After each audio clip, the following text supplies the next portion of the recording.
You know, our coastlines are where so much of our world lives and works. Millions of people, trillions of dollars in assets.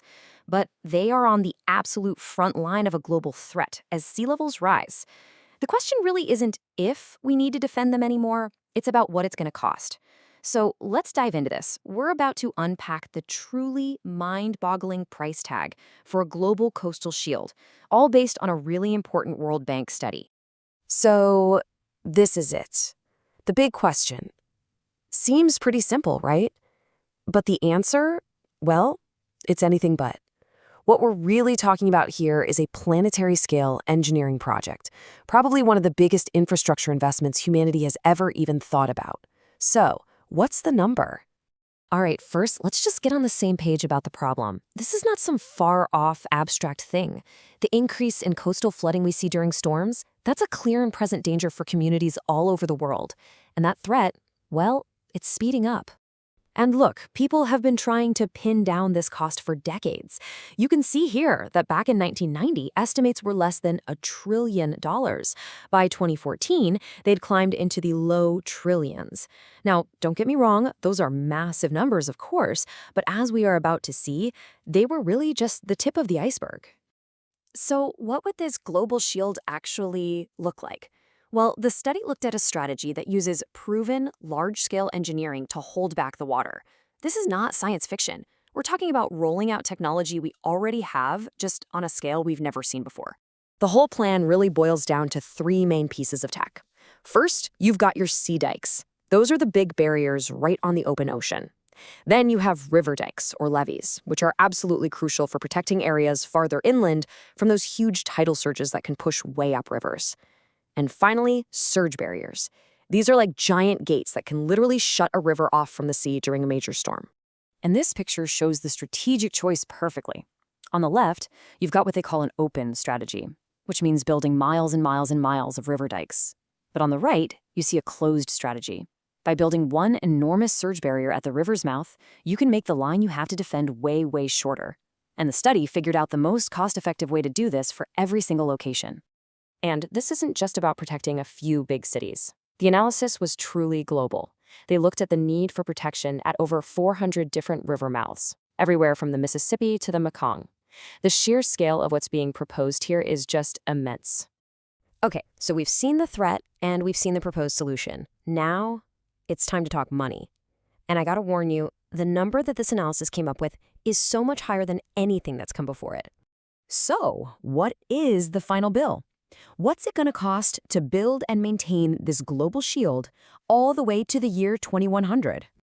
$18.3 trillion. That's the high-end estimate.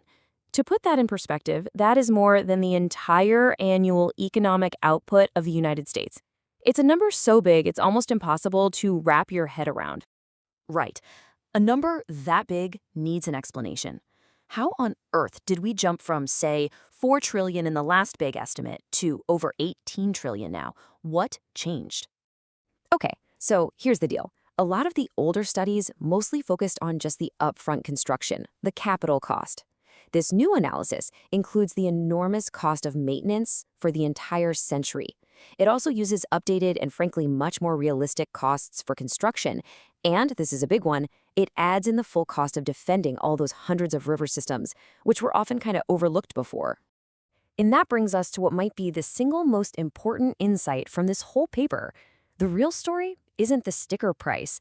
It's the long-term cost of ownership. It's what happens after the ribbon-cutting ceremony. So if you look at the annual spending, you see these huge spikes. That when they're in 2015, for example, that's a massive one-time investment to build new defenses or bring existing ones up to a higher standard, especially in rapidly developing countries. These are the big, shiny construction projects that get all the attention. But look what happens when you separate investment from maintenance.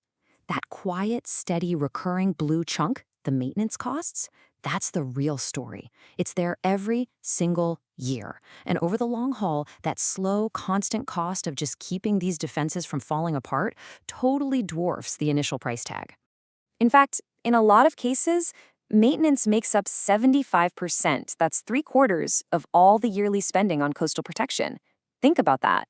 For every $1 you spend on building something new, you're spending $3 just keeping the existing walls from crumbling. The paper itself says it perfectly. Building defenses is not a one-off capital investment. The cost is dominated by maintenance. It's not like buying a car. It's like signing up for a subscription service for coastal safety. And that subscription fee is enormous, and it never, ever ends. That just fundamentally changes how you have to think about this problem. So what does this all mean? Well, it means this challenge is about way more than just finding trillions of dollars. It's about building systems that can handle this commitment for 100 years and even longer. The study brings up this really critical idea, the adaptation deficit. The easiest way to think of it is as the catch-up cost. It's the money we would need to spend right now just to get all the world's existing defenses up to a modern, high standard of safety. And that deficit is massive, maybe as high as $4 trillion. And what's really interesting is that the biggest gaps aren't just in developing nations. You can see here that high-income countries and the East Asia and Pacific region have the biggest shortfalls, mainly because they have so much existing infrastructure that needs to be brought up to code. So here's the ultimate takeaway. You can't just write a check and walk away. To make any of this work, you need stable governments, you need strong institutions, and you need dedicated, permanent streams of money set aside just for maintenance. This is a century-long test of our political and financial will, not just our engineering skill. So this study has given us a clear, if honestly staggering, estimate for the cost of action, which leaves us with one final and kind of haunting question to think about. What is the cost of doing nothing?